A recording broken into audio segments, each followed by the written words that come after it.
queria agradecer o convite do deputado Carlos Bezerra por estar aqui presente, saudar os componentes da mesa, na pessoa do nosso professor, Gustavo Dalari. Bom, eu não vou, apesar de ser da área jurídica, eu não vou abordar aspectos jurídicos, né, que acho que já foram suficientemente abordados pelo professor Dalmo. Eu gostaria de dar alguns dados estatísticos sobre a Fundação Casa que ajudam que nos dão subsídios, como o deputado Carlos Bezerra falou, para que a gente possa defender a não redução da maioridade penal. Eu acho que existe uma primeira questão que acho que nós precisamos sempre enfatizar, é que o adolescente no Brasil já é punido, sim. É lugar comum a gente ouvir que ele é de menor, não pega nada. Né?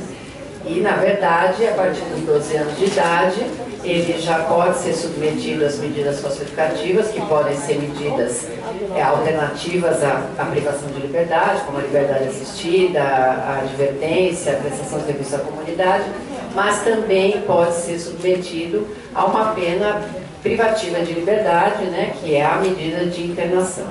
Então, acho que essa é a primeira coisa que nós precisamos combater. Quer dizer, o adolescente é punido, sim, no Brasil, a partir dos 12 anos, desde que ele pratique os atos que estão previstos no Estatuto da Criança e do Adolescente.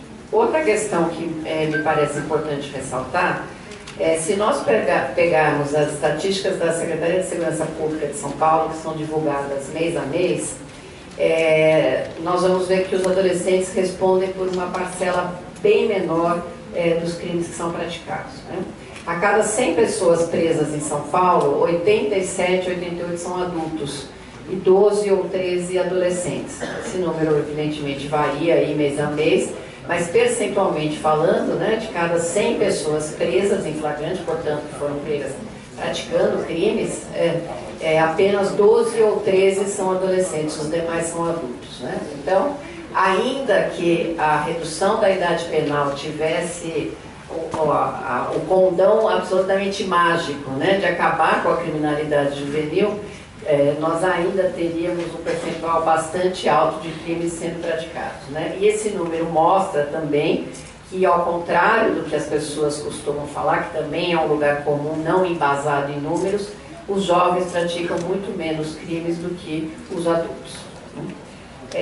A outra questão que eu gostaria de enfatizar também em relação aos atos graves. Né?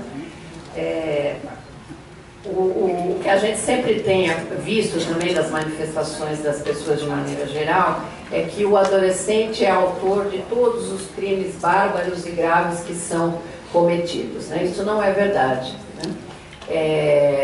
Na Fundação Casa, hoje, nós temos quase 10 mil jovens internados e nós respondemos por 50% dos números do Brasil. Né? O Brasil todo tem aproximadamente 20 mil jovens internados e só São Paulo nós temos quase 10 mil. Então, respondemos por 50% desses jovens. Se nós somarmos todos os adolescentes que estão na Fundação Casa e praticaram os chamados crimes hediondos, que são latrocínio, homicídio qualificado, extorsão mediante sequestro, estupro, esse número não chega a 3% desta população. Quer dizer, todos somados giram em torno de 2,7, 2,8. Quer dizer, num universo de 10 mil jovens, que é metade dos jovens que estão internados no Brasil, nós temos aí aproximadamente 280, 270 jovens que praticaram crimes hediondos. Né? Então, também é mentira o que se diz por aí de que o jovem é autor de 80%, 90% dos crimes hediondos. Isso não é verdade. Um outro dado estatístico da Secretaria de Segurança Pública de São Paulo também aponta que no ano passado nós tivemos 387 latrocínios em São Paulo. Desses 387 latrocínios, 48 foram praticados por menores. Né? Também nós temos aí basicamente 12, 13% dos latrocínios praticados foram praticados por menores, os outros por maiores de idade. Quer dizer, todos esses números mostram que, ao contrário do que se fala, o adolescente delinque menos. Né?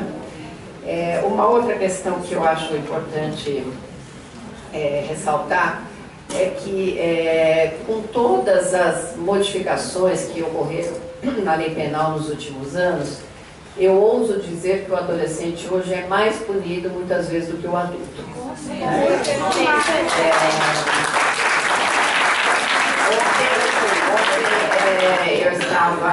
Eu estava com uma repórter de uma televisão que estava fazendo uma matéria sobre a redução da maioridade penal, e ela citou um caso de 2 jovens que foram apreendidos após o roubo de um veículo. Os jovens foram rapidamente apreendidos pela polícia, levados à delegacia, e a vítima foi chamada à delegacia e ela disse que não queria reconhecer os jovens porque ela sabia que eles iam ficar no máximo 6 meses na Fundação Casa e seriam soltos depois, né? E aí a repórter me perguntou o que eu achava disso. Aí eu disse para ela, falei, bom, minimamente esses jovens, vão ficar presos por 45 dias, que é o tempo de internação provisória, até aguardar o julgamento, e raramente um juiz libera um adolescente que é apreendido por roubo. Provavelmente ele vai receber uma medida de internação, né? E essa medida de internação hoje em São Paulo dura em média 10 meses, 11 meses, em alguns outros estados ela dura mais. Se este crime tivesse sido praticado por 2 adultos, um roubo qualificado, tentado, ele teria provavelmente uma pena menor do que 4 anos e, portanto, sairia em liberdade. Quer dizer, o adolescente ia ficar privado da liberdade muito mais tempo do que o adulto, né? Isso é uma realidade que acontece hoje, né?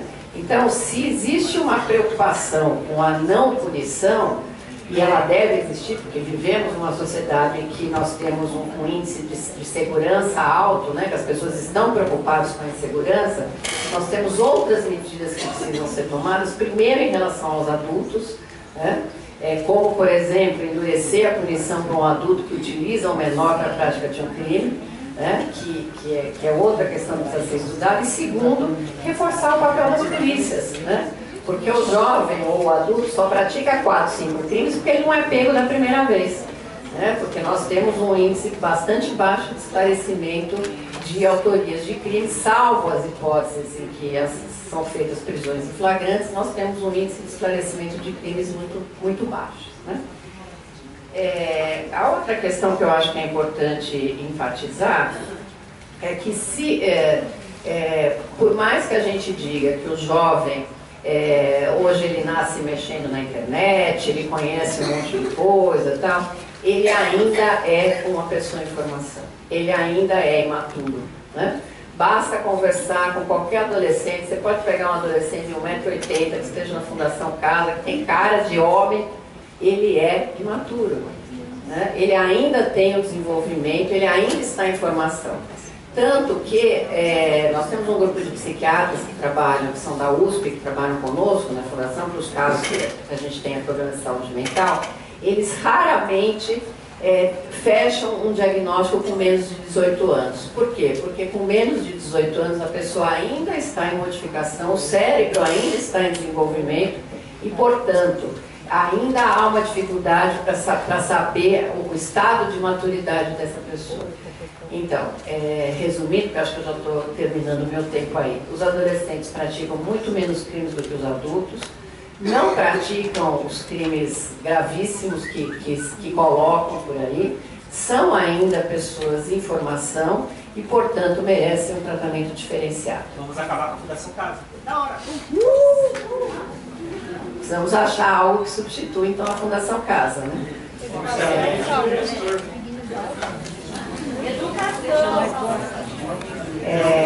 Eu peço que as manifestações, nós estamos numa audiência pública.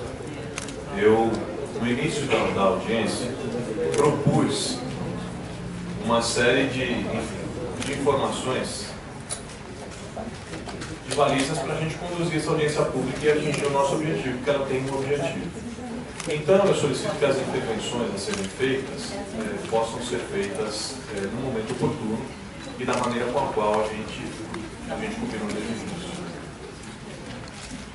Me parece que o Estatuto mereceria algumas mudanças que talvez fossem, que atingissem um pouco uma resposta mais efetiva à população, e eu acho que existem dois pontos que poderiam ser estudados. Primeiro, a possibilidade do aumento do tempo de internação para os que praticam crimes hediondos,